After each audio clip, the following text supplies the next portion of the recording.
Hi guys! Andito na naman tayo sa isang napakagandang destinasyon dito sa San Mateo, Rizal. Ang Casa Peregrine Resort and Restaurant. Mapapawaw ka talaga sa ganda ng lugar. Preskong hangin, tahimik na paligid at ang nakaka-relax sa tanawin ng kalikasan. At syempre, hindi mawawala ang signature view ng Sierra Madre. Sobrang breathtaking. Perfect ito para sa mga gustong mag-quick escape mula sa ingay ng syudad. Tahimik, presko at Instagram-worthy ang bawat sulok. Kaya kung hindi mo pa ito napupuntahan, isama mo na sa next weekend getaway plan mo.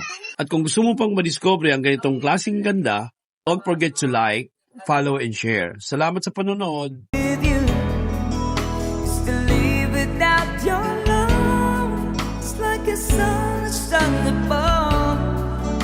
It's the magic of the changes in my life.